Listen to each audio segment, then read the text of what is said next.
Hi guys, welcome back to my channel. Okay guys, today we will continue the main story, Death and Rebirth. I am dying to know what is going to happen, so let's not waste any more time. Let's go.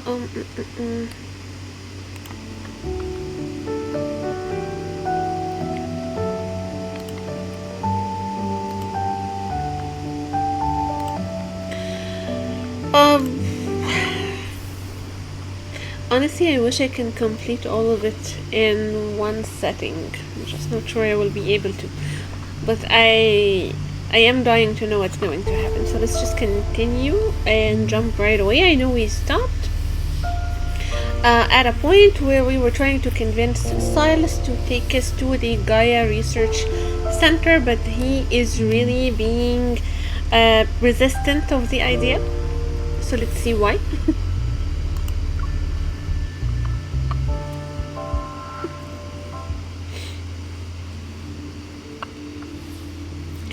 The massive holographic display makes everything feel strangely unreal. The latest rankings continue to scroll by. The individual in first place has remained unchanged since this afternoon. To hold the top spot for so long in such a brutal hunt, he must be strong.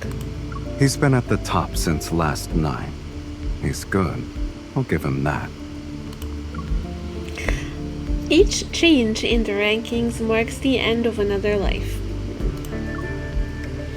They know it's suicide, yet they still eagerly rush in. Is that coin really worth it? I see you know a thing or two. But fewer than 30% of the participants are there for that coin. In the N109 zone, what matters more is the desire to hunt, the thirst for bloodshed, the craving for domination. Or a means to prove one's loyalty. He steps away from the window and the curtains close behind him. Through the gap, a red X appears over the first place portrait before it vanishes forever from the giant screen. Based on your experience, how much longer will the hunt last? Since the dazzling neon lights have been blocked, my thoughts become clearer. The safest option would be to search under the arena after the hunt ends. By the looks of it, the finals will start tomorrow. This stage always ends quickly. It never goes beyond 6 or 7 days. This year's hunt has some extra stakes involved, so the finals will be more intense. It'll be over in 2 days. After that, He walks to the sofa with measured steps and takes a seat. the arena will be demolished. What? Many have coveted the arena for years, but its owner isn't as young as he used to be. His grip on power isn't the same anymore. So, the vultures circling this territory already have a silent agreement in place. They'll host an overtime match once the Zoian hunt is over. It looks like participating in the Zoyan hunt is my last chance to find the Gaia Research Center.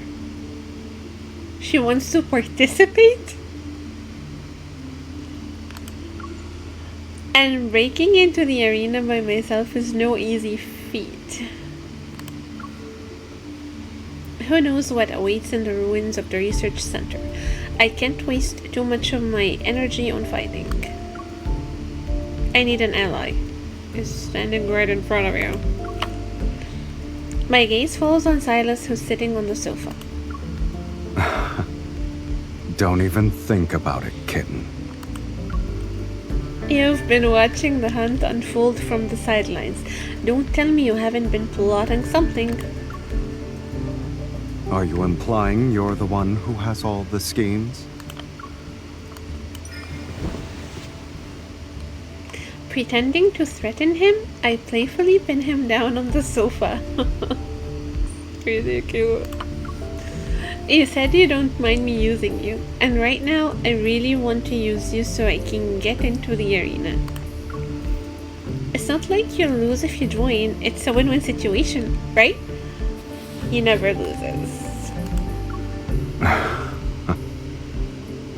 If you want to drag me into this, flattery and tricks won't be enough. I'm afraid I'll have to disappoint you, kitten.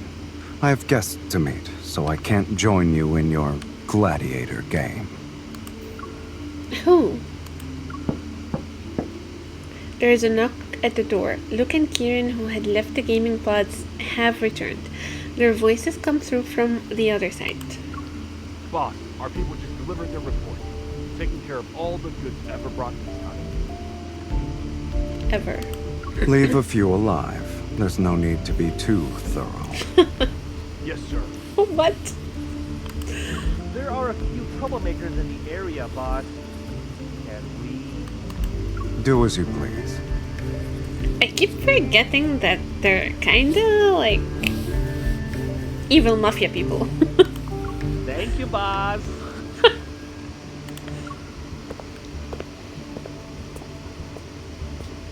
Your guests are from Ever? They came all the way here, saying they have a profitable deal to discuss. How could I not play the role of a gracious host? You're planning to take them all down? Is it a bad idea? It's great, actually. With one graceful stride, he helps me stand, grabs my shoulders, and turns me around. Come. It's not like you're busy. Let's see what kind of presents they've prepared.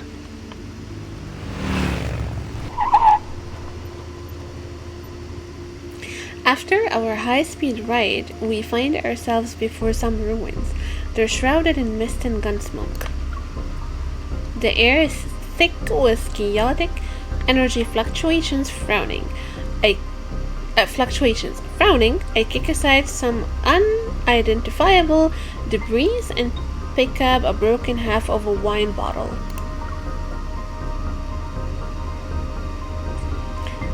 A 100-year-old wine, empty jewelry boxes. Don't tell me these are your welcome gifts. Sylus casually responds as he slowly circles the area and takes in everything. They know I won't show up, yet they're still playing a game of pretense. Would you like to guess the reason, kitten? Either Ever is confident enough to think you'll accept their deal, or the deal is just a front. They're hiding something that can be used against you. That's why I won't sit around waiting for them to make their move. People only show their hand when they're backed into a corner and desperate to survive. Sylus stops walking, picks up a broken gun stock still containing traces of protocol energy, and crushes it. I prefer a direct, efficient approach. I run my fingers along the energy residue on the wall, using my evil to sense the fluctuations in the air. Various energy signatures are intermingled. Although they're erratic, they're not particularly strong. If these were meant to deal the killing blow, they're underwhelming. The real trump card is... Nearby, a metal wall suddenly collapses. From the dust and debris, multiple armed figures emerge. Their silhouettes are arranged in a staggered formation. As electrical currents flicker to life, they reveal how the lower half of each figure's face is a mask made of mechanical components. It's integrated into their bodies. The energy readings are changing. In the blink of an eye, dozens of thin blue beams simultaneously lock onto our foreheads. finally shown themselves. Just before the beams could pierce us, Silas grabs me and pulls us back. The spot where we once stood is reduced to scorched earth. I'm just about to catch my breath when the beams coverage on us again. Coverage? Anyways. Get behind me. Aw, he's trying to protect us. A black-red mist spreads out like a net. It lunges the blue beams that are attacking us. The mist disintegrates instantly. A surging shockwaves and countless energy beams violently burst from all directions. Silas immediately creates another barrier of mist to shield us, but in the blink of an eye, most of it has already been destroyed. These energy beams, they can nullify your evil? Antimatter weapons. They actually managed to get their hands on something interesting. He wipes away the blood from his neck, but the wound shows no signs of healing. I thought he always, automatically heals, right? The figures raise their weapons at the same time to take aim again, yet Silas responds with a smile instead of being angry. He gathers a more powerful energy storm in his hand. This isn't good. They'll wear down Silas at this rate. Spotting my motorcycle nearby, I quickly dash toward it using the scattered cover for protection.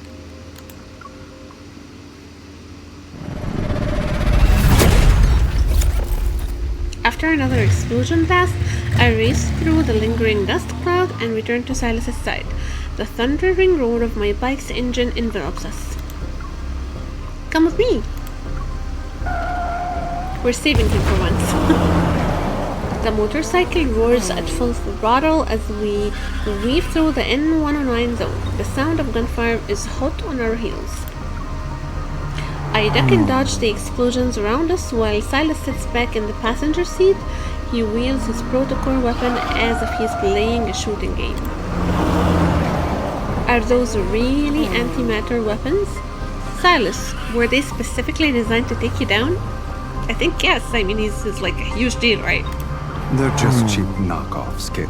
Keep your eyes on the road.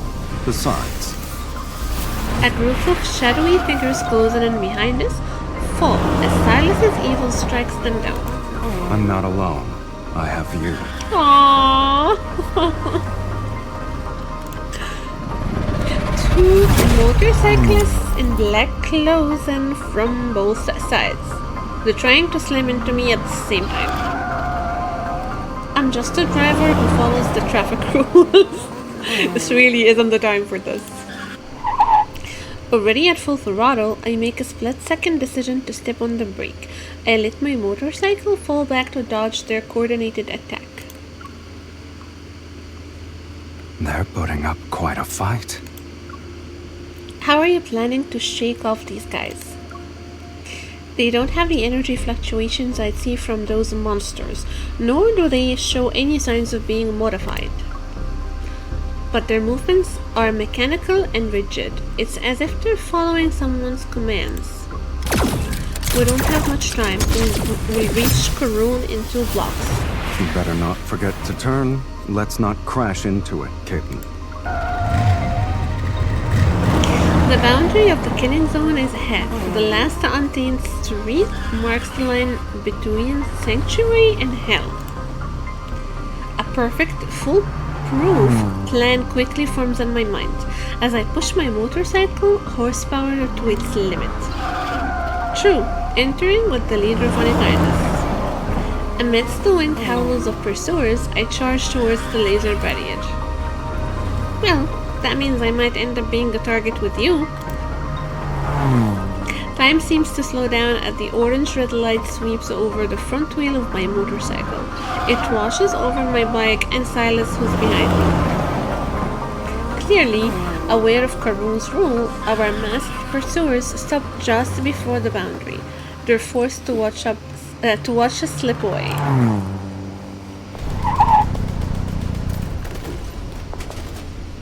We turn and enter a deserted alley. My motorcycle finally gives out.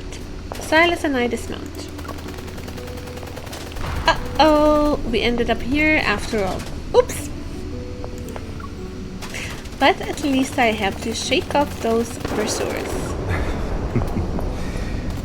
I might have believed it was an accident if you didn't sound so enthusiastic.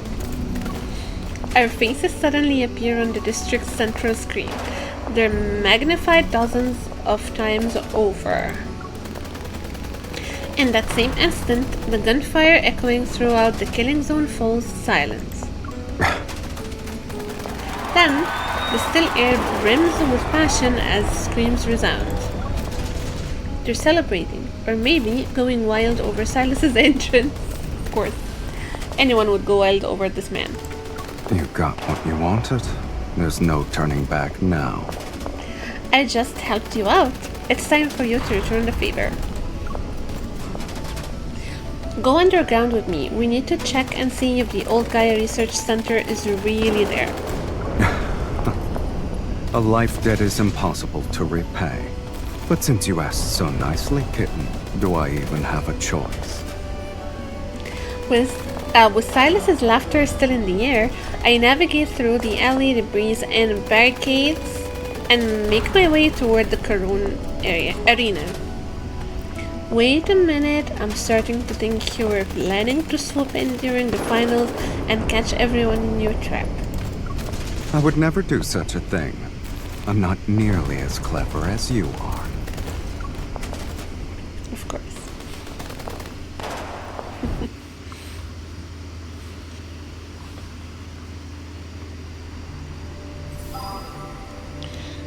Hunting moments.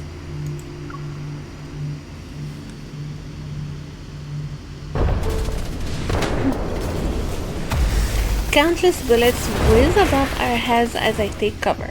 As soon as I crouch down, a missile destroys half of the wall before me. Silas, watch your head. The blinding white light makes me close my eyes. I feel myself being lifted by a powerful force and pulled into his protective embrace. Aww. Silas carries me like a cat. With one arm around my waist, he kicks open a door and rushes into a building. An explosion rocks the building from outside. The entire team is wiped out. We're safe, for now. Oh. Whew! Masked men, wanderers, weapons, guns, there's no end to them. They're really determined to take us down. In most cases, being too strong is a curse in itself. I check the betting leaderboard. Silas's name sits at the top. The amount of money people put on him is several times higher than the contestant in second place. If you're not like everyone else, you get punished. They're definitely targeting you. To think I'd make a splash for my first Zoian hunt. Oh well. I shoot him a glance and bet my entire paycheck on his name. Should I say I'm honored? Since you're already in the spotlight, I might as well profit from it. Just keep that first place spot warm and be my decoy. When I get the money, we'll split it 70-30. What? Anyone can make empty promises. And I'm not an altruistic philanthropist, kitten. Name your price. If I can afford it, then we have a deal. Oh? You can definitely afford it. It just depends on whether you're willing to give it to me. What does he mean? What does he mean? His right eye begins to glow with an eerie red light. My heart races, and I try to look away so I don't get controlled. Congratulations! You are now in second place on the betting leaderboard. How? We didn't do anything. My communication device vibrates just as Silas fiddles with his phone. It's followed by the melodic notification sound of a successful payment. What are you doing? I placed a bet on you. Now you have the highest odds in the game.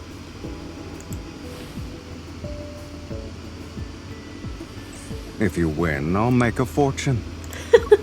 Do you want to match my wager? I shouldn't have underestimated you. You never make a terrible deal. Don't forget to split the winnings with me. 80-20? What? Oh, you're so greedy. Yes, we are. Just as our conversation helps me catch my breath, there is a rustling sound from the corner.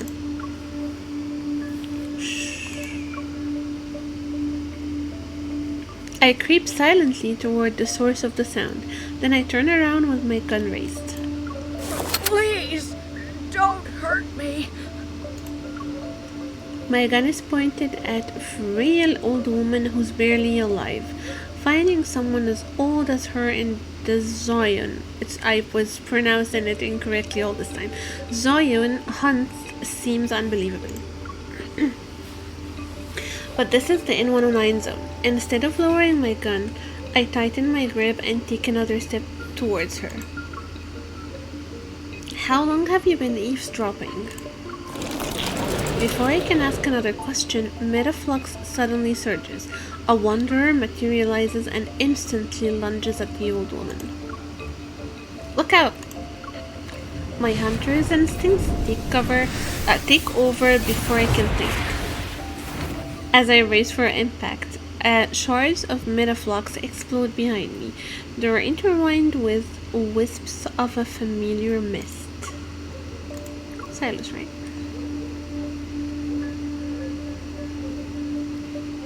Oh my god, he looks so cool like this. Anyways, I turn around to see Sylus standing behind us. He flexes his wrist while traces of his evil linger around his hand. I take my eyes off you for 1 second and you just rush in. The association definitely trained you well, kitten. I'm grateful that you rescued me and gave me a backhanded compliment. Just as I try to push myself up, a sharp pain shoots it? 1 second. A sharp pain shoots through my entire body. Okay. I look down. A dagger pulsing with evil energy is lodged in the lower right area of my abdomen.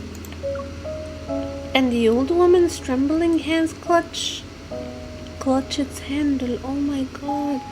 We saved the old woman and she tried to kill us. You?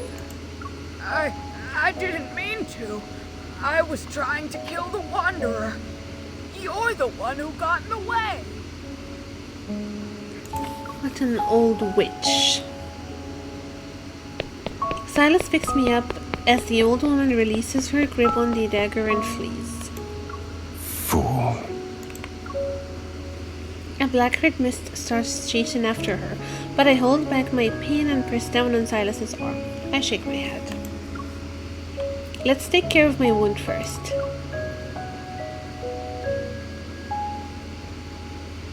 I grab the first aid kit from the shelf and sink into the couch.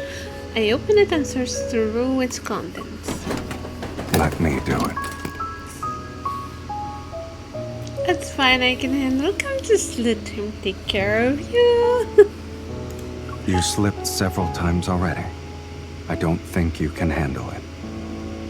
It's not that bad. Hey!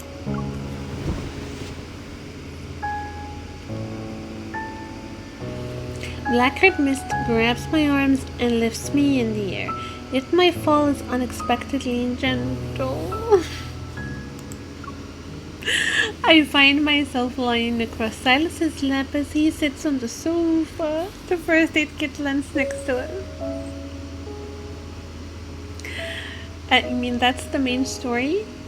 And I swear, it's making me swoon like crazy. This man is freaking hot. break the latch if you keep doing that. The medicine sends a sharp pain into my wound. Trying to distract myself, I stare at the tangled cables on the ceiling. Have you counted how many cables are up there? Shh! Don't interrupt me. I only got to 27. My attention shifts and I meet his watchful gaze. Does it hurt?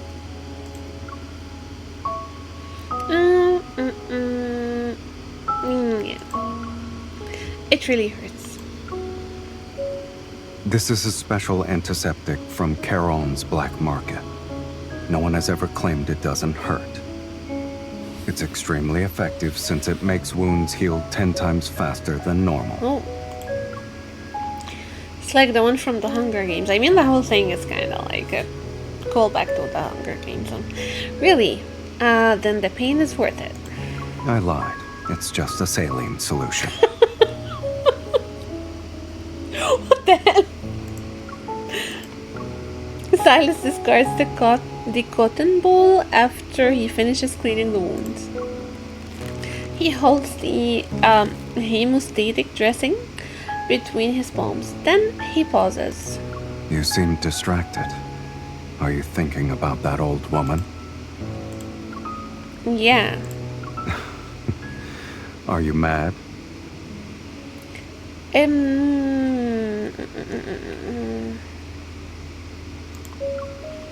I wouldn't say I'm angry. I'm just curious about what made her and the other people who live here turn out like that.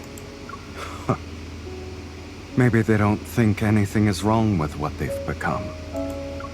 One man's hell is another man's paradise. He applies a small amount of pressure to my wound. I wince and catch the playful glint in his eyes.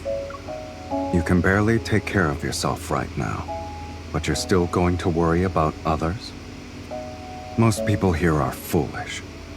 They run after their desires and never realize the treasure they were born with. Don't tell me you're talking about their lives when you said treasure. I'm referring to their soul. Sylus tilts his head slightly and points to his eye. Even at just 21 grams, the soul is one of the most precious gifts the universe has given to humanity. When you collect souls, are you basically stealing from the universe? Right. But this is the main story. I mean, like, he's not really collecting souls, right? That was just a callback to his myth.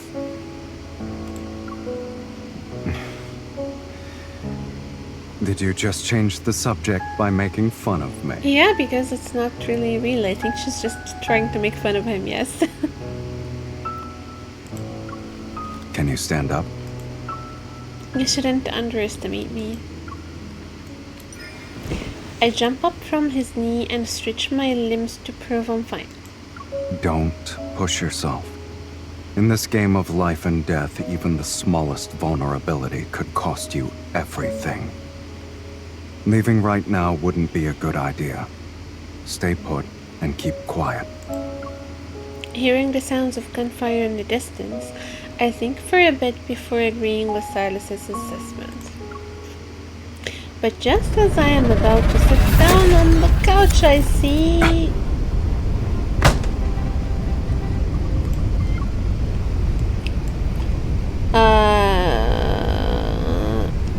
I see a familiar blue beam appear by Sylus. Sylus! At the last possible moment, Sylus and I leap from the window and narrowly escape the blast. Oh, right, okay. In the depths of the dark alley, familiar figures emerge. It's those masked figures again. They're very persistent. They seem to be very confident in their antimatter weapons. In fact, they genuinely believe those are enough to finish me off. They might, though. What I mean was, don't underestimate them. I glance in their direction while I speak. There are 5 of them. The alley isn't a dead end, so we can go left and flank them. Sylus, draw their attention. I'll intercept them. You already planned everything out, huh? He nods. Then he takes 2 steps to position himself as my shield. Move quietly, and watch out for the other hyenas who are lying in ambush.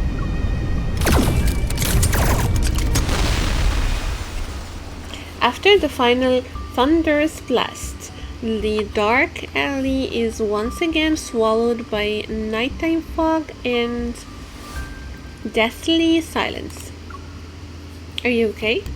You stole the words right out of my mouth. Sylus quickly checks my waist for any signs of bleeding. Then he turns his attention to the broken weapons and lifeless figures on the ground. The numbers don't add up. Almost 10 of them are missing. Hopefully, they're already dead somewhere else. They won't die that easily with weapons like those. They're most likely in hiding and waiting for another chance to strike. How did they know we were here? Did our popularity give us away? Sylus takes my wrist and his fingertips brushes against my inner arm. My fingers curl out of reflex. What are you doing? He releases my wrist and holds up an almost transparent chip between his fingers. What's this? What's that? Sylus crushes the item and drops its internal components to the ground. A tracking device. What? Who put it on us? I try to think back to everyone who could have planted that on me, but there are too many possibilities. Ever, Dimitri, the old woman. Dimitri? I think it could be Dimitri. Is this why Dimitri, the Lord of Karun, offered to help me out of his own accord? But what does he want in return? Regardless, this place isn't safe anymore. Come along now. Sylus takes my wrist again and leads me out of the alley. I know this old man was hiding something. But we didn't really get an answer, right? Soul time.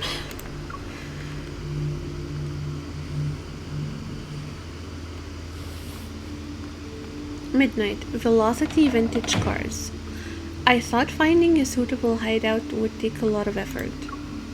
But Sylus knows exactly where to go. He quickly leads me to a vintage automobile repair shop near the arena. 2 vintage street lamps flicker inside. A desert highway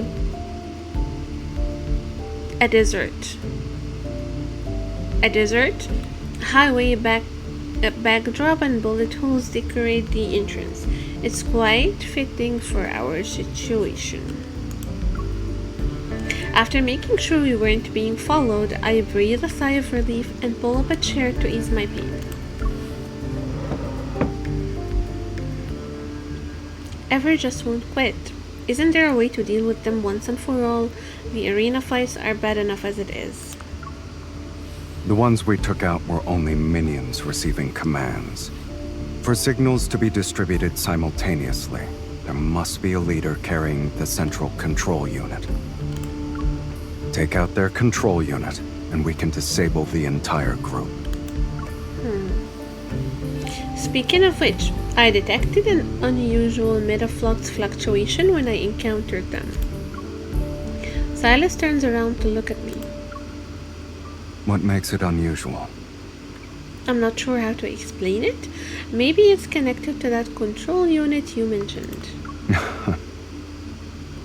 They've really been busy behind the scenes. They're using protocores like they're toys. Silas averts his gaze and turns away. He walks to a corner of the shop. Change of plans. We need to step up our game.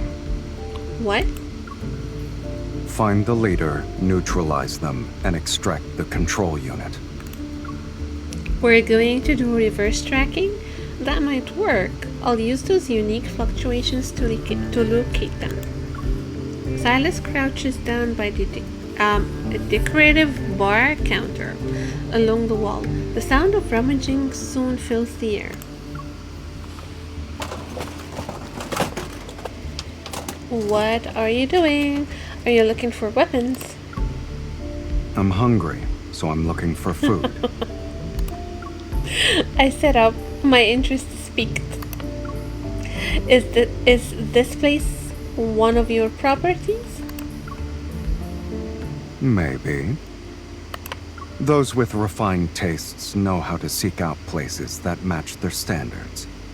The vehicles outside are enough to prove the owner's discerning eye. I spoke too soon. After retrieving a bag of food from the cabinets decorated like wooden crates, Silas returns to the small table. A look of displeasure is on his face. These are emergency rations.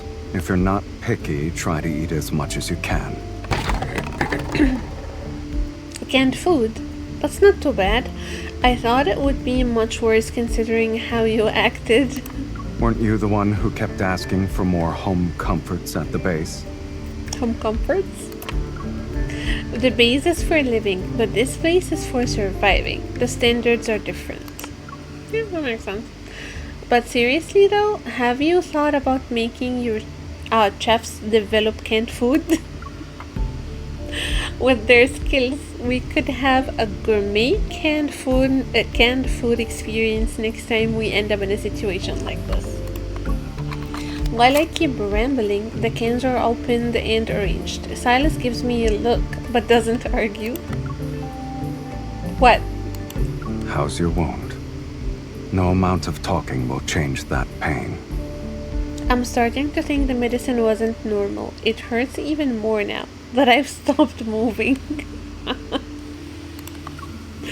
I take a huge bite of the canned luncheon meat. I try to distract myself from the pain by chewing. As I reach for the energy drink, his hand hovers above the can. He sprinkles a medicinal powder over it. I stare in disbelief. Did you just spike my drink right in front of me? Are 2 painkillers going to be enough to knock out Lincoln's finest hunter? Aw, he thinks we're the finest hunter. No. I know you want to stay alert. You're worried the extended release painkillers will slow your reactions. Keeping you safe for half the night will be easy. I'm here, which is more than enough. He picks up the can and moves the luncheon meat aside before setting it down in front of me. The small table becomes a chessboard once again, but this time my opponent sends his pieces into my territory to supply his queen. Aww. As for whether you want to let your guard down for half the night, that's up to you, kitten. Drink it, I won't drink it. Drink it, I won't drink it. I'll drink it. Since you put it that way, under his watchful gaze, I alternate between sipping my drink and eating. I mean, I trust Silas will protect us, it's fine.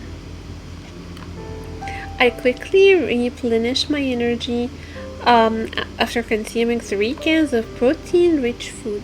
The pain gradually dulls. Looking at my leftovers, I notice that Silas has barely touched his food. With a questioning look, I wave the can at him. I'm full. You were full after eating 1 slice of meat? I don't want to eat. I don't like it. He's really picky. You're the one who said you were hungry. In the dim lighting, Silas fidgets with the can opener. His gaze lingers on a particular vehicle, and his interest is evident. The last Slavernos in the world. This shop's owner really knows how to hide treasures in Caron. Sitting with a full stomach only makes me drowsy, so I get up and follow him into the maze of vintage cars.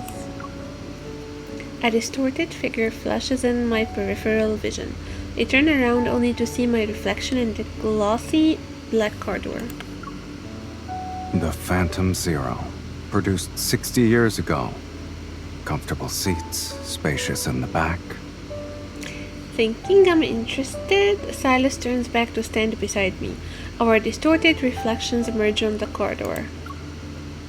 This model was always popular with young dreamers. Are you one of them? Young dreamers. First of all, those young dreamers from 60 years ago should be elders by now. Secondly, this car is cool. I will not deny liking it, even if you make fun of me.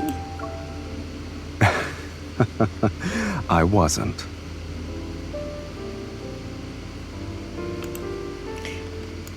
He does something I can't see, and pitch black Phantom Zero's headlights suddenly turn on. They cast their beam on another car in front. I have daydreams too. Under the circle of headlights, the car stands like an actor center stage who's waiting for its story to begin. Silas steps into the light with one hand in his pocket, unhurried. He leans forward with his hand on the car door to get a closer look. Is this what you mentioned earlier? The Sliverno? Slaverno means explorer. It was the last model this company produced before going bankrupt. It sounds like they were exploring different methods to escape their desperate situations. Curious, I peer inside. A fine layer of dust has settled over the interior. Their exploration might not have ended well, but at least the name shows they never gave up hope. You have a knack for spinning inspirational tales. He looks more relaxed as he's leaning to the side. Against the car door, he looks at me. In reality, there was no tale about surviving despite the odds. It was just an ambition that withered before its time. In their final moments, they poured their last defiant breath into crafting this car's body and soul. What stands before you now is an embodiment of ambition that died 60 years ago. The car's headlights illuminate one side of him. They're almost blindingly bright. Looking at his reflection in the car window, I cannot help but think that if this car had a soul, it would be just like Silas. I understand what he's trying to tell me. The essence of exploration is desire, and desire in turn fuels ambition. It pushes us to explore beyond our limits. Just like me, you, many others are like me, who always been searching for every kind of truth. Once I start looking for answers, I find more of them waiting to be uncovered. This quest for truth seems endless. Sometimes I'm afraid I'll be trapped forever in these endless layers of questions. I'll never find the ultimate truth. The sound of knuckles rapping against the car door snaps me back to reality. A gaze half hidden in the interplay of light and shadow is fixated on me. Don't worry. Your ambition means too much to me. I won't let it fade away so easily. Aww. Have you ever heard the saying that fate will run its course? No, and I don't care. Aww. Seemingly done with the conversation, he stands up, takes my wrist, and leads me to the Phantom Zero. He opens the back door and tilts his head. Sleep here tonight. Sound good? The back seat is spacious, and the cushions are definitely soft enough. I turn. As expected, Silas chose Slivernu. He reclines in the driver's seat, his legs propped up on the open door, because he's so freaking tall. Turn those lights off. Okay.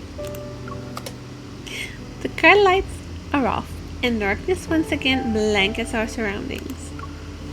As I lie down, I realize how much fatigue I had built up from constantly fighting and running around. My head starts to feel heavy. Yet, at times like these, thoughts seem to surface more persistently. It's beyond my control. Silas? Silas? I look up through the car window and see his foot resting on the door frame. It sways ever so slightly. I can tell you're awake. Listen to yourself. You sound like you're talking in your sleep. I struggle to sit up and lean against the window. I speak in a soft voice. I might be half asleep, but I know this plan will work. In 3 hours, it will be dawn. People will have their guard down after waking up. That's when we'll split up and make our move. You'll draw the wanderers away and help me create the conditions for detecting fluctuations. I'll find a way to obtain the control unit the masked people's leader has. Move at dawn, splitting up. Are you really treating this like it's just another Lincoln mission? Lincoln never gives me this much freedom. I blink slowly and force myself to stay awake for just a little longer. I'm not playing around. I helped you deal with Ever, so you have to help me get the gold coin. Then I can enter the arena. And if I refuse? Well, you can think about why you're really here. His foot stops moving as I fight to stay awake. I see him stand up and approach me through my hazy vision. Then a large hand steadies my head and gently guides it down before giving it a pat. Get some sleep. Number 2. Okay.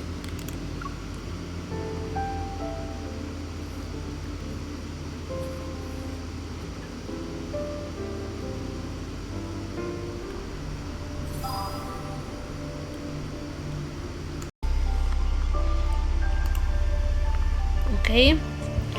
Connoisseur's desserts. I think that's the menu that the lady at Elysium was talking about. Let's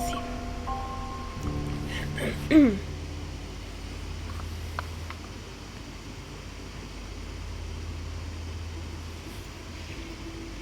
3 hours later. Fog seeps into the abandoned factory as I nimbly leap onto a shipping container. I'm getting closer to the energy fluctuation I've detected. Soon enough, I spot approximately 10 motionless figures standing in a narrow gap between the containers. 6, 7, 8, 9. The rest of them are here. According to the plan, Silas is dealing with the other contestants and wanderers to obtain the arena entry token, a gold coin. Meanwhile, I'm tracking down those masked figures, and that's why I'm here. I'll take down their leader first. Once I find out who's in charge, the rest will be a piece of cake. I close my eyes and attempt to channel the spaceship core's energy.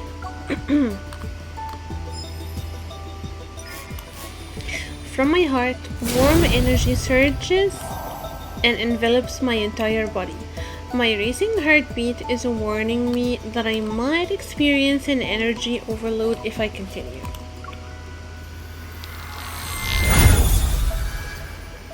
There. I said 1 second. I sense that distinct energy signature and pinpoint signals source in the chaos. I leap down from the shipping container, grab a masked figure's shoulders to pin him down, and press my gun against his forehead. So badass. With the inhuman reflexes, he flips over and knocks me away. His chest doesn't rise or fall as he breathes. Instead, intermittent electrical currents crackle from within. They've modified him like they have been modifying Caleb. Their leader is an android. Before the other masked figures can raise their guns, I pull the trigger. The bullet pierces the cold metallic chest above me. As if connected by the same energy source, the surrounding masked figures clutched their chests. Their movements were delayed by a second. I place my palm on the leader's lowered head and detect something unusual. With 2 fingers, I reach into the eye socket and extract an artificial eye.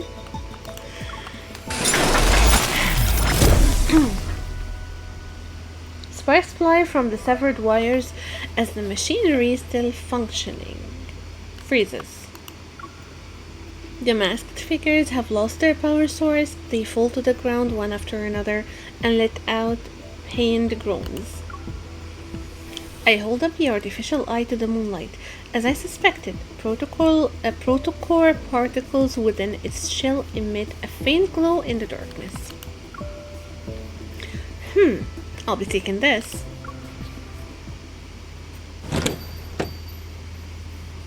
Elysium. Elysium's neon lights shine as they always do as I arrive at its entrance. Well, won't you look at that? Someone's still alive. Her name was pronounced Iceland, right? Or Island, I don't remember. I'll assume it's Iceland. Hey, I am ranked 2nd on the leaderboard. I can't let all those people lose their money because of me. You're too kind. I need to lay low here for now, but how am I going to contact Sylus? I see something's troubling you. When you have a lot on your mind, you should treat yourself to a good meal. The body knows what it needs. All we've been doing is eating. I sit down at the bar and remember what Iceland said about offering services beyond filling empty stomachs. Yeah, that's what she said. I might as well see what this place is really capable of. Can you contact me with someone? Got a top 3 deal. Interested? The connoisseur's menu. I think that was... Yes. I'd like to look at the connoisseurs, right? Connoisseur's menu. The menu is promptly presented to me. My gaze sweeps across the peculiar dish names one at a time until it lands on the last item. Sweet evil trap? Every dish in the connoisseur's menu tells a story from the N109 zone. But the story behind this one hasn't started yet. It's waiting for someone to order it. In fact, it's been waiting for a long time now. 10.5 grams of soul.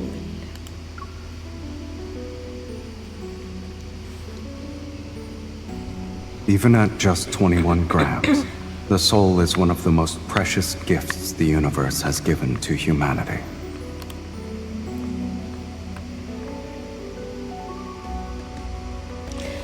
Sylus practically has "I prepared something for you" written all over his face.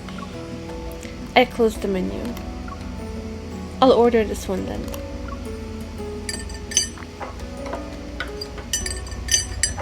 The red wine marshmallows are sweet, and the pomegranate juice dances across my tongue. How is it? The notes of roasted rosemary and walnut intertwine. Layer by layer, they unfold on my palette in an intricate dance of flavors. It's like him. Your satisfaction is our greatest source of motivation. Here's your bill. What? I look at it and see a 5-digit number. This is the price for one dessert? I guess it can be if you're willing to pay that much. Try inputting these numbers into a map. Oh. Doesn't the arena block signals? There's always an exception. I follow Iceland's instructions. A red dot appears on the previously inactive arena map. 0800 West District Docks. This is an interesting choice in terms of locations. Iceland brings a finger to her lips. Elysium has more uses than you can ever imagine.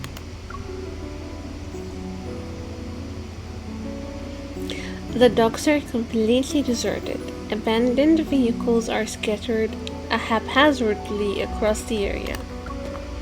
Come on, Sylus, if you don't show up soon, my cover's going to be blown.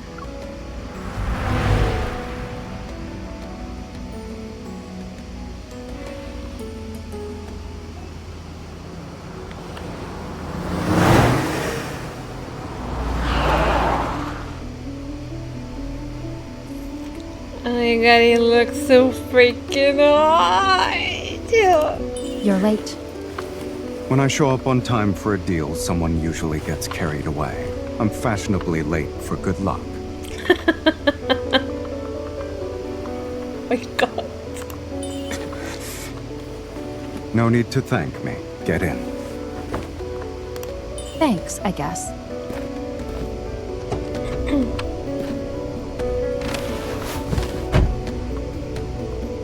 Where is it? Where's what? He also looks so good. I'm literally unable to continue because he looks so damn good.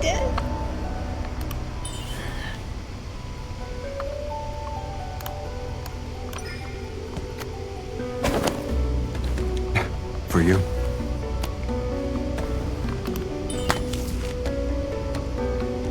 Empty. What do you mean?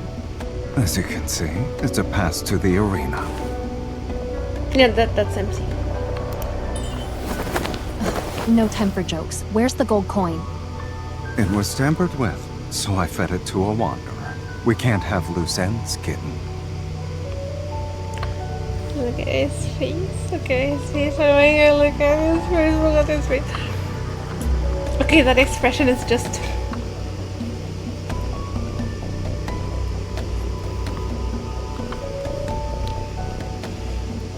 You know, I could keep looking at his face probably all day and all night for the rest of my life.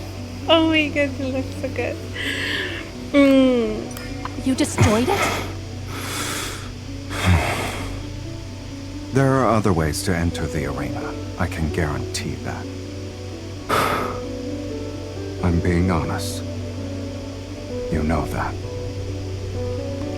I do. Yeah, I do. I mean, like, I do. Don't move. What? We're being followed. We're going to have to fight if we want to leave. Why don't we call a temporary truce? We don't know how many are still in hiding. What are the odds? With you, guaranteed victory. Hold on.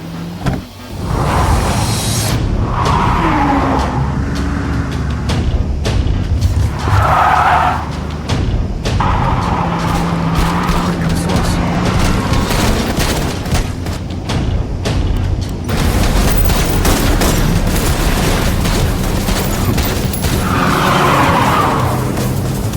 Evil Sylus. Then you should help me fix that. Change of perspective.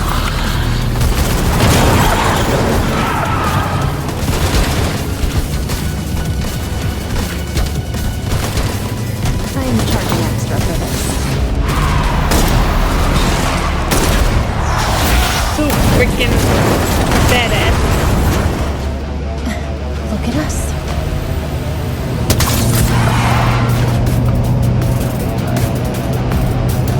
Someone's eager to die.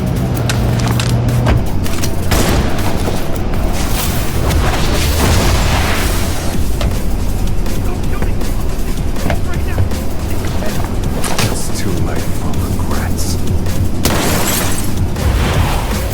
Nice control. You're good at driving. Oh, you're good at everything. Anyone ever told you that your driving stability needs some work? Any suggestions I don't consider are filed under never heard of it.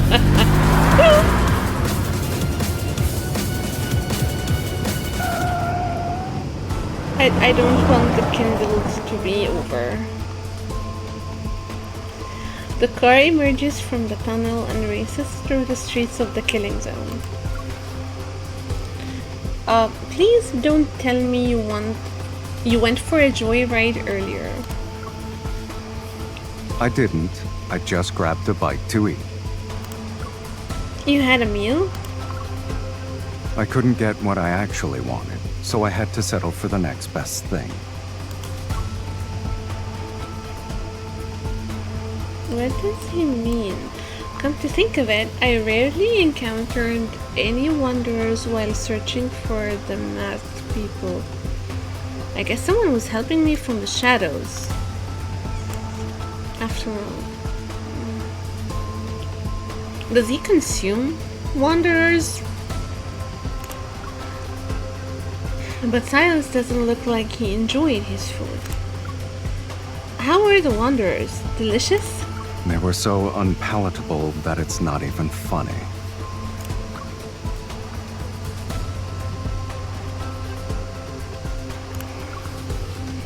Oh, poor little Silas couldn't get a tasty treat.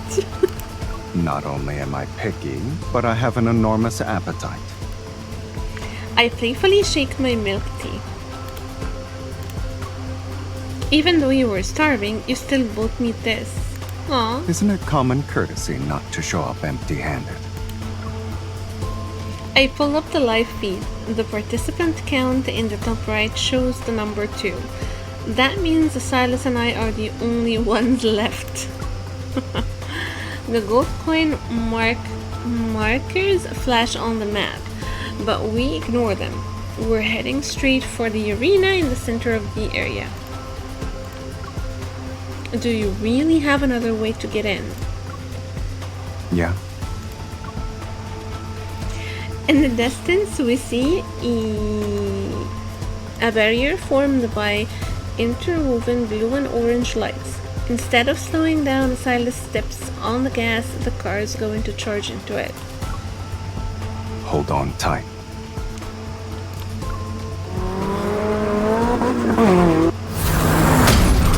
As soon as we hit the barrier, its violent energy tears our vehicle apart. It's going to be turned into heavy chunks of scrap metal. Silas uses this as an opening. With his evil, he tears open the barrier. Your other way to get in was crashing into it? What? It worked, didn't it? Silas pulls me to my feet in one fluid motion. I take a moment to steady myself before looking at our surroundings. The arena is bathed in dazzling blue and orange lights, the same ones that were part of the barrier. The spectator stands are filled with floating holographic screens. A luminous path extends beneath our feet. It leads to a central area where several metallic platforms stand beneath floating crystal structures. There must be some kind of mechanism here that will let us go underground. When we approach this part of the arena, we don't find any mechanism. However, a peculiar spot on the central platform catches my eye.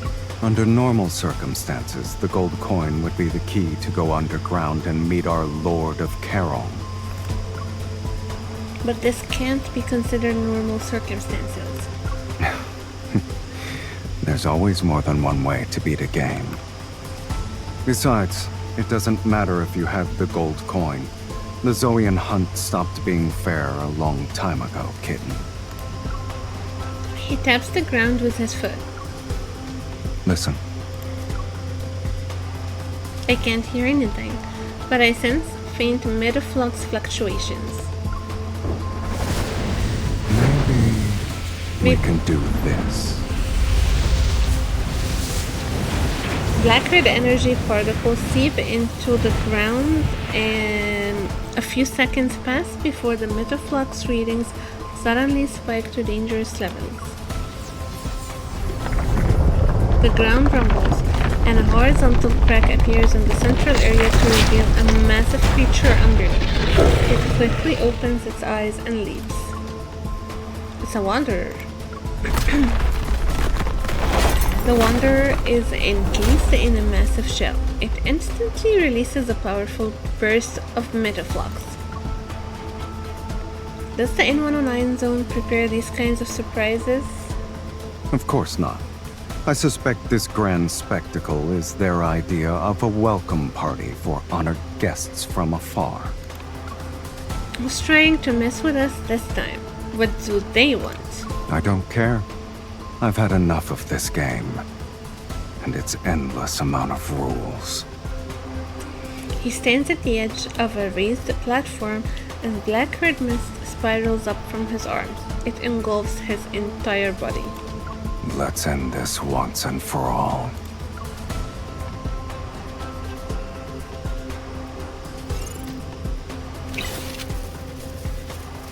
Why is this like... I cannot edit this. Okay.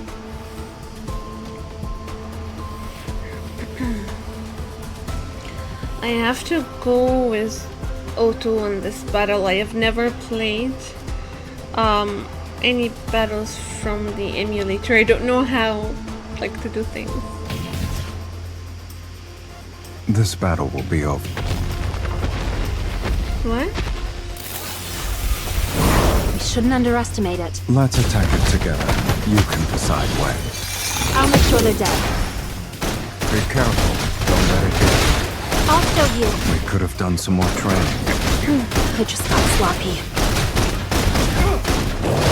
My turn. Oh my god, we're so weak. Let's settle this in one fell swoop. My Sylus team is like the strongest. Sylus. But It using can't these escape. super weak cards is like... Let's attack it together. You can decide when. It's your time to shine. Go back to the pit you came from. You're too close. It's your turn. Okay, if you say so. If we're covered, be careful. It feels Halfway weird just there. like sitting Won't and take long for us to be watching done. the battle just... Let's attack it together. You can decide Oh, I when. hate it when they do I'll that. make sure they're dead. You were sloppy. My eyes were locked on you. Sylus. It can't. Ready? I was born ready. Let's finish this. Look out.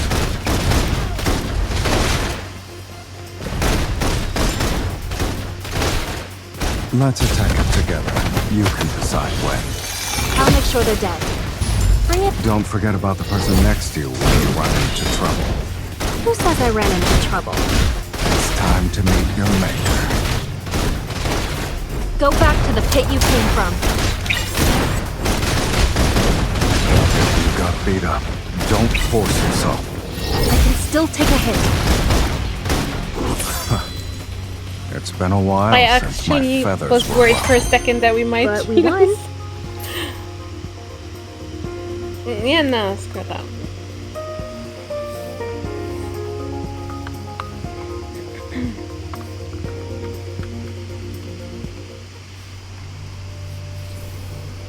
Okay, another challenge. Okay, good. Yeah, fine. Yeah, that's my team. And I don't even have like the new upgraded cards because I have other like newer, stronger Sylus cards. That's for now.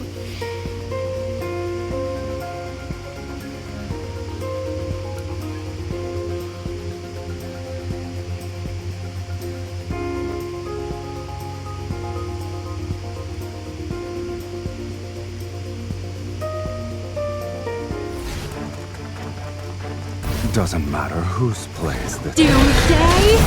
descends. My turn. You aren't so bad yourself. Bow down. At our feet. That was good. I'm just starting to enjoy this. That was quick. It I really haven't was even quick. caught the scent of fear yet.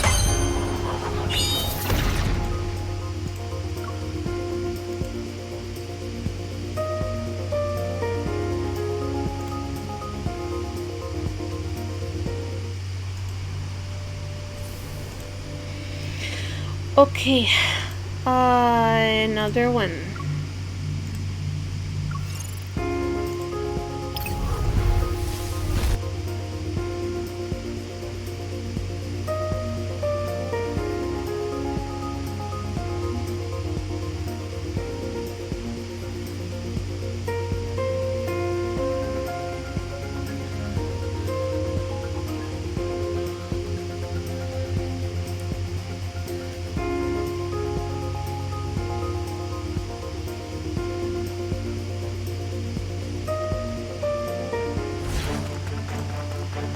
An appetizer?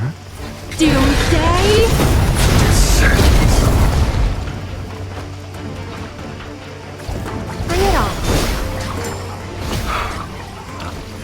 Now that's the desire I want to see.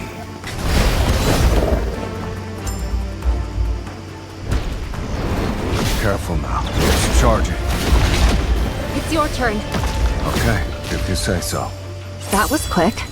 I haven't even caught the scent of fear Yeah. yet. Okay.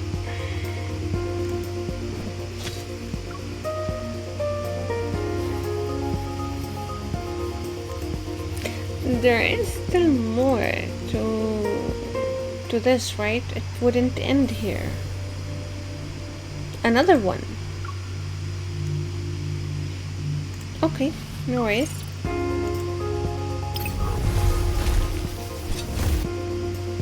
Let them do their thing. Fine.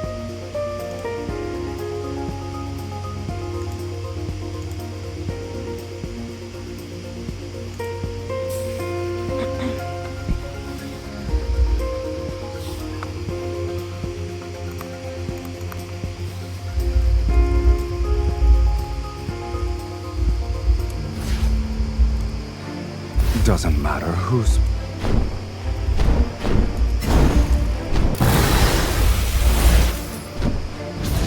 Here comes a doomsday. descends. Stay on your toes. It's changing how it attacks since we finished our warm-up. The rest of the time belongs to us.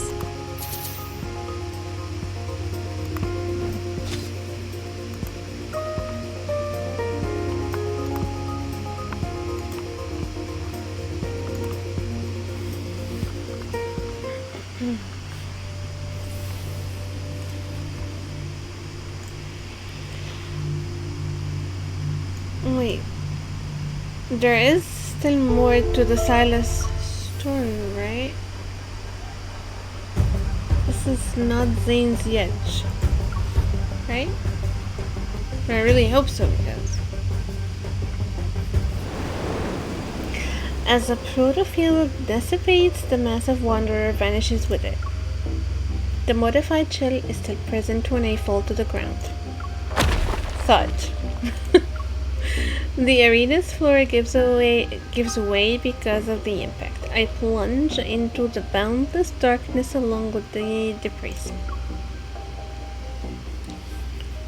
My descent ends with a violent crash. Clouds of dust billow out around me. My entire body feels shattered. Waves of pain slam into me. My right arm, I can barely move it. Please don't be broken. Clutching my stiff right shoulder, I squeeze through the cracks of the broken shell. beam of light streams down through the hole above. It illuminates my position and reveals I am in the middle of a towering corridor.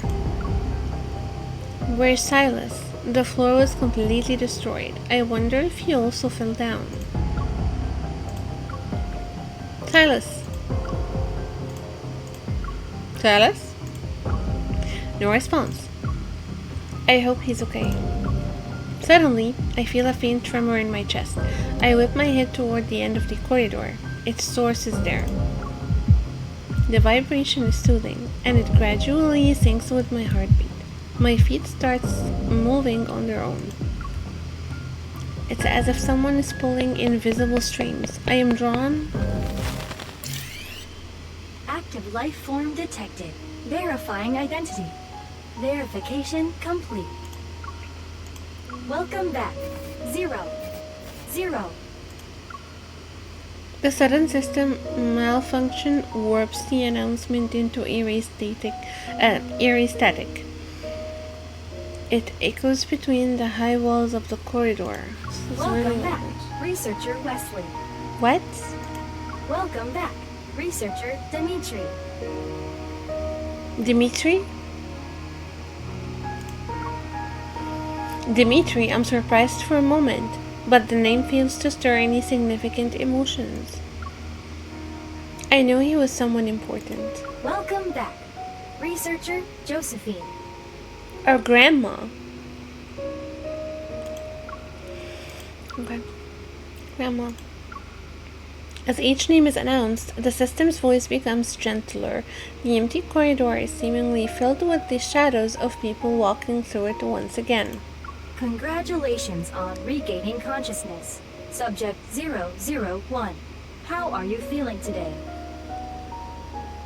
That's us, right? The voice is quiet, as though it's waiting for my response. Grandma's documents also referred to me as a subject, and this system addressed me with the numerical designation 001.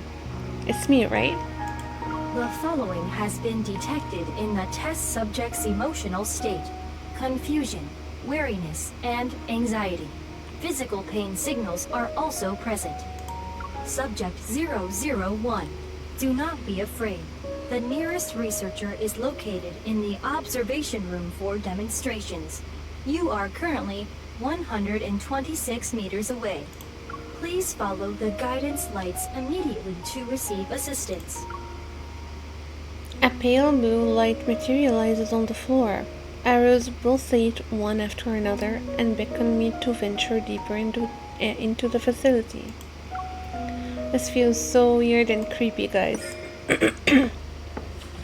That's our history when we were researched on.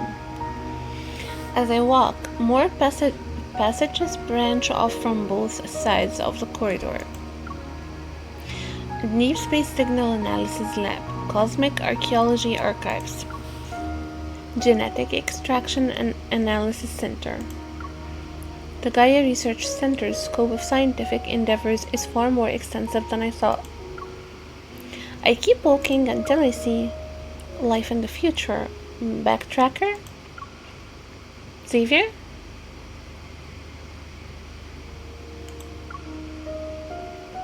Life from a higher plane of existence. Emissary of the divine. Life from the ancient ocean. Lemurian civilization. Raphael. Don't tell me Raphael is also a subject? The label points to different corridors, and each corridor houses a unique, specialized research team.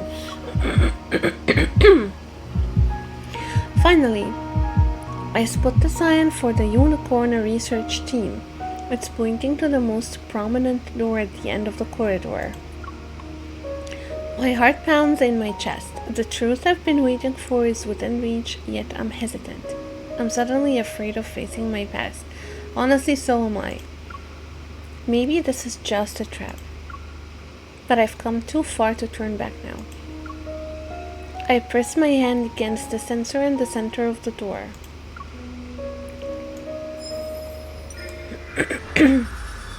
The resonance triggers a vibration, and blue light courses through the circuit. It illuminates the massive door that has been dormant for so long.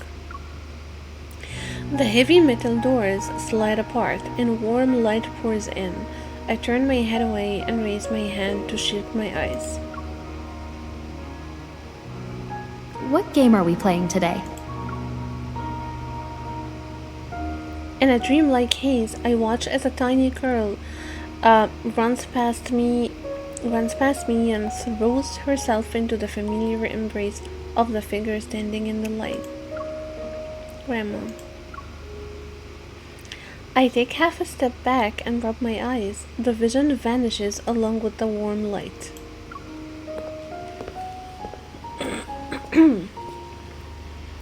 Under the harsh blue LED lights, a figure stands behind the doorway. They slowly turn to face me.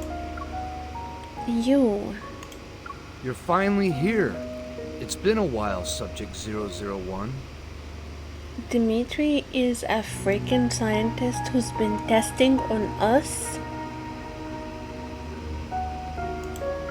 Our little bomb. What?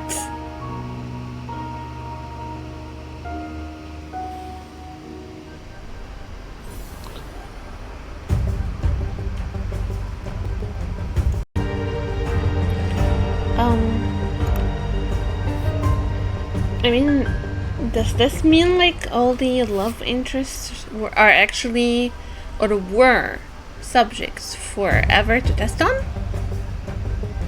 Okay, anyways, let's go. From greatness to madness. Okay. Dimitri. So that's why everything here still works even though it was abandoned for years. The real reason you were in Karun is because you're guarding the research center. Of course. This place holds the buried dreams of countless researchers, the seeds of world-changing discoveries. In addition, Dimitri spreads his arms. It's somewhat of a dramatic welcoming gesture. it's where you were born, your first home in this world. We were literally born in the research center? Wow, our background is even worse than I thought. I tighten my grip on the gun at my waist. I'm waiting for the next outrageous revelation. Back then, the research team accompanied you every day. We raised you as if you were our own child. We believed you represented humanity's most intimate connection with Deepspace. A flickering hologram appears behind him. Fragmented faces of figures huddled together manifest before dissolving into light and shadow. I don't recognize any of them, yet a warmth swells up from the depths of my heart. After the Chrono Rift catastrophe, our team was disbanded. Many of us disappeared without a trace. I'm the only one who stayed here to keep watch. I knew you would return one day. I've been waiting for you for a long time. You already knew who I was when you saw me at Karun. Why, of course. I can recognize our most precious treasure anywhere. Your power is unique, after all. He unconsciously moves half a step. Upon seeing me back away wearily, his voice becomes even gentler. Don't be afraid, my child. I've been waiting for you this whole time. I must atone for the sin I left behind. I know you have many questions. Go ahead. Ask them. I'll tell you everything you want to know. Seeing the sincerity in his eyes, I hesitate.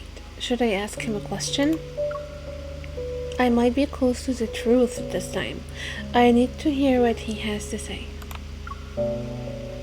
You said I was born here. Why don't you tell me what happened back then? While not an ancient beginning, it was still sacred nonetheless. What? A hologram of an energy graph depicting the process of planetary evolution appears in the center of the ruins. Planets are born and eventually they die. Then they're born only to die again. Visibly moved, he stares at the floating data curves on the display. It's a beautiful cycle. I asked about my origins, not humanity's. You don't have to start from when Earth was formed. You think this is the life cycle of a planet? It's not. I'm literally I'm too scared to go on. It's a representation of your life, your power. What the hell? Is he crazy? Yeah, I think he is. Go on. You are Ever's most wonderful, most magnificent creation! What a crazy, mad person. A blank expression appears on my face. I can't even pretend to play along anymore. But Dimitri doesn't care about whether his audience is responding or not. It began in 2034, when humanity received a faint signal from deep space. Once it was decoded, it revealed a story about a planet's quest for immortality. An ordinary planet achieved immortality by harnessing an inexhaustible cosmic energy source. They inspired us. And so, we conducted an experiment using collisions to recreate this inexhaustible cosmic energy. After several failed attempts, one proved to be a success. The energy manifested. However, no one expected it to appear inside a child's body. I don't understand. So we were born with it? Or they somehow implanted it into us? And that child was you.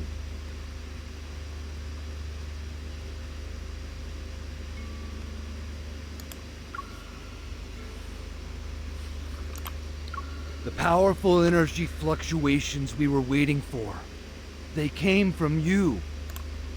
The power was impossible to analyze and measure. It only grew stronger as time passed. It grew like a planet and reached its peak on day 27. Then it started to decay on day 36. On day 41, it disappeared completely, dead. Then it was followed by an explosion. But shortly after, your power reconstituted itself and began to grow once again, just like a planet. Therefore, we believe the power of the Aether core within your body is equivalent to the energy of a planet.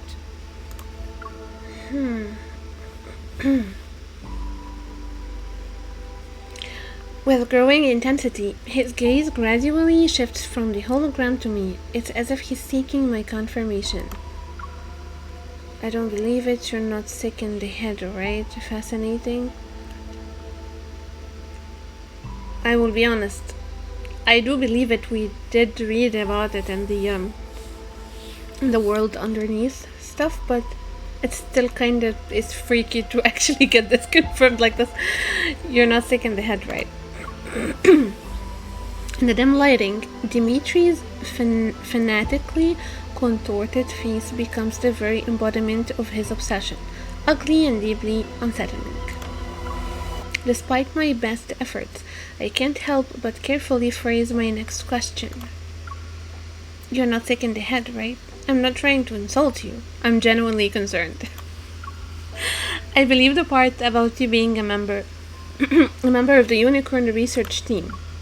And as far as I'm aware, Ever has been systematically hunting down their former members over the years. My grandma and other researchers were among those they killed. It's understandable that years of internal and external pressure have affected your mental state. You live alone in a place like the N109 zone. It's okay to get therapy. Dimitri's outstretched arms are slowly lowered as a look of dejection appears on his face. I don't blame you for being skeptical. Even we who witnessed your birth firsthand were at a loss. I mean, I do have questions. I have many questions, but how were we born? I don't understand. Were we made, created in a lab? I mean, we must have had an actual mom. We must have had an actual, like, parents, right? I don't... What? We didn't know if we should let you grow up like a normal person or use you as a resource. You're sick. Would this immense power lead to catastrophe?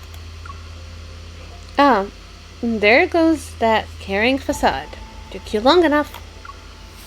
Referring to this place as my first home and talking about a magnificent creation, in the end, it was about making a massive profit. Even in the ramblings of a madman, fragments of truth lie hidden beneath insanity. From his words, I can piece together whatever wanted to obtain via unicorn. They desired a new kind of energy that was far more powerful and plentiful than Earth's natural resources and protocore energy. Maybe that was whenever set their sights on the ether core. You have no idea what kind of temptation lay before us back then. While Dimitri is engrossed in his fervent monologue, I keep an eye on his unstable state. I also use this as an opportunity to examine the lab. We had countless debates. The Chrono Rift catastrophe struck when we were in the middle of our endless back and forth. And then it happened. It will always be the most regrettable thing I've ever done. I can never make up for it in this life. My career, my dreams, my colleagues. Those days we spent to achieve our goal. Something's wrong with him. My gaze quickly shifts to the control panel some distance away from Dimitri. I discreetly get ready to use my evil. It's over. It's truly over! He really is freaking crazy. Seemingly drowning in penitence, Dimitri falls to his knees and triggers a hidden mechanism. A surge of energy rises from below. The large lab begins to shake as the rails rattle. Wait, it's not the lab that's shaking. Sensing movement beneath my feet, I quickly back away, but I slam into a wall instead of finding the door.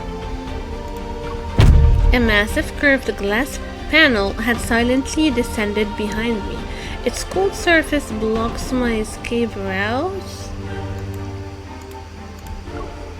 I've barely pulled out my gun when curved glass panels previously suspended above and diagonally in front of me descend. Oh shit. It's a trap? The panels are about to create the perfect cage. I'll be stuck inside this spherical chamber like an insect preserved in amber. It's a mechanical trap. I had walked into the jaws of a beast as soon as I stepped through the lab doors. Go on now! Fix our mistakes! Go on! Go! With steady hands, I slip a small explosive charge into the last remaining gap before the glass panels seal themselves. Then I get down on the ground as fast as I can. Shockwaves reverberate throughout the spherical chamber. A strong force strikes my head. In spite of the pain, however, I hear the rails get jammed for a split second. I charged toward the explosion site without a second thought. Using my momentum, I smash my gun against the area where the glass panels meet. The impact forcibly opens a narrow gap barely half a palm wide. I immediately raise my gun to shoot. The bullets hit the area near Dimitri's feet, but they fail to stop whatever switch he activated. I aim my gun at him. A familiar energy emanates from the darkness behind Dimitri. As he stands up, my instincts scream at the new threat. I open fire. The bullets hit him, but he seems unfazed as he pulls out a weapon and aims it at me. The powerful blast sends me flying and crushes what little chance of survival I had been desperately clinging to. That was a lot. That was a lot.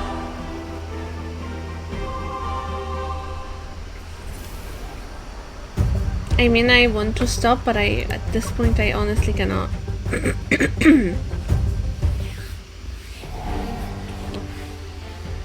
Chaos.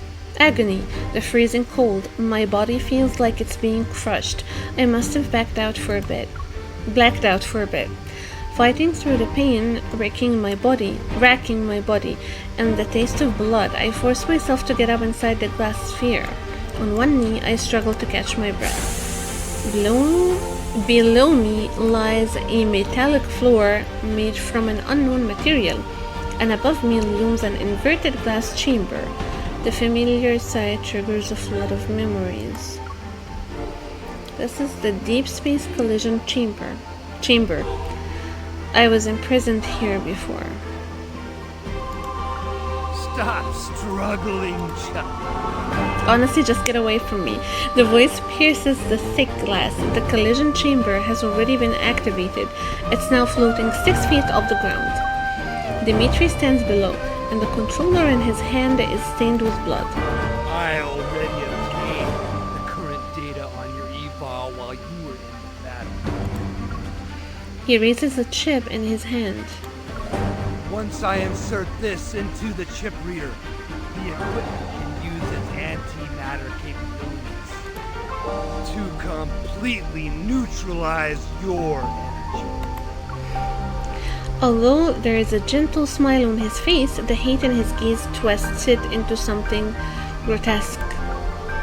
Disgusted, I turn away and try to concentrate on resonating with the collision chamber's energy source. I can't resonate with it. How's that even possible? Go. Return to where you came from. You never had a place in this world.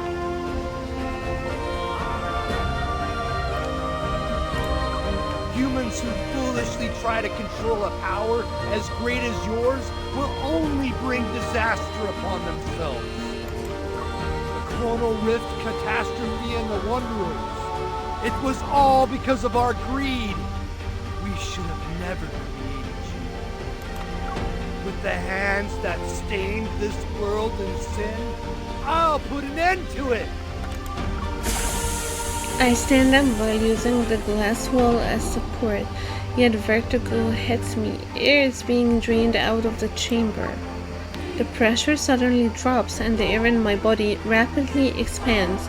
At this rate, my lungs might rupture before anything else kills me. Is he trying to kill us? I hate to admit it, but I feel like I'm getting a sense of deja vu. My body recognizes this feeling before my mind does. Muscle memory is sending me a warning. It won't be long until I lose control of my limbs. I won't be able to feel anything, and my strength, even my thoughts, will slow down and fade into oblivion. I'm nervous. That was who I used to be. I won't sit here and wait to die. My thoughts are sluggish as I watch myself in slow motion. I draw my weapon, struggling to raise my arm. I pull the trigger and cause an explosion. But the energy burst from my weapon is absorbed by the active collision chamber. It can't convert energy into fuel for its power source. Wow, that's really smart. My vision blurs. Not only is my strength being drained, but my body is also becoming numb. The glass chamber reflects the cold lab lights. They sketch out fragmented memories.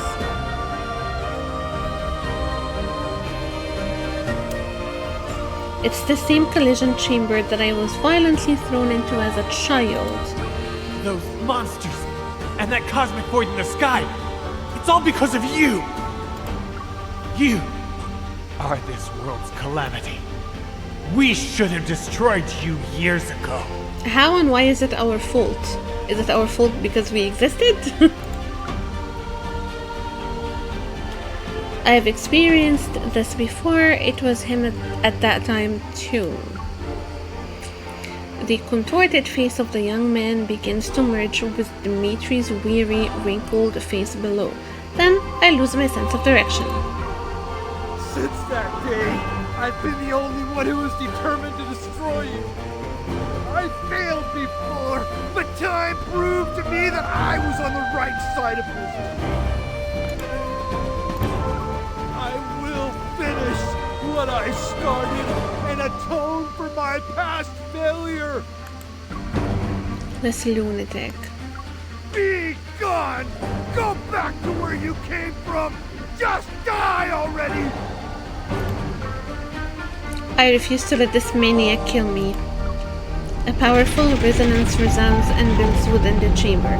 It syncs up with the tremors deep within my heart. I desperately try to maintain control. I'm attempting to seal the weak spots that echoes create, but I am fighting a losing battle. The resonance's energy hums and shatters invisible chains. My consciousness breaks free from its physical cage, and my soul rapidly surges forth.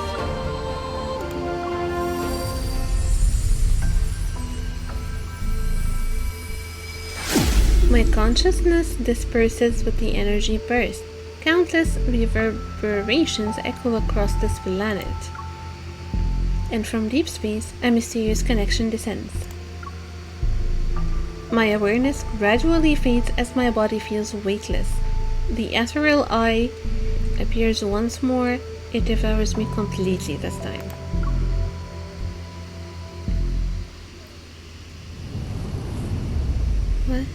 What? Am I? Yeah.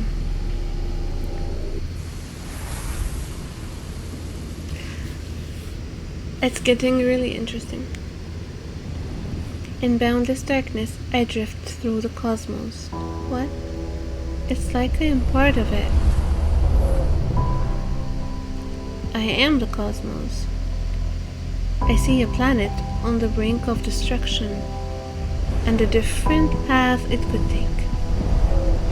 Some explode like tiny fireworks before their life could begin. Others are further along in their journey. However, all of them perish. And at the end of their lives, each planet collapses inward. A tiny core takes its place. The one born from destruction, the Origo core. It silently floats in space, as energy stirs from its slumber.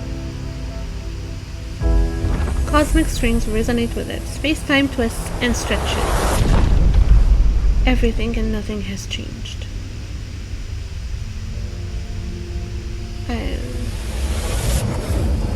The Origo core descends upon a planet nearing collapse. It's waiting for the end and its own birth. What? I think I might need to revisit this again, but I think I get what's going on. All the sensations in my body disappear as the scene before me gradually fades into darkness.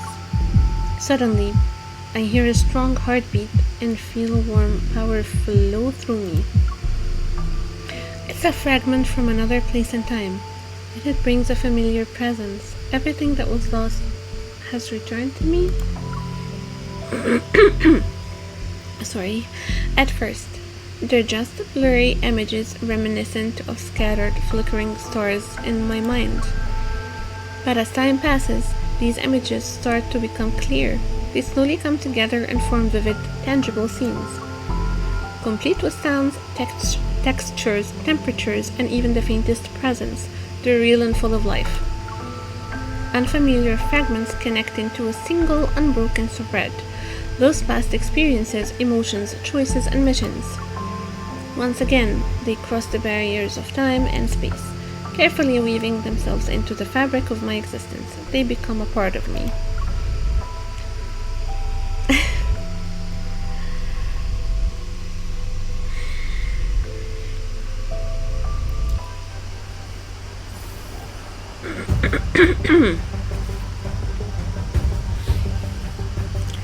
Okay,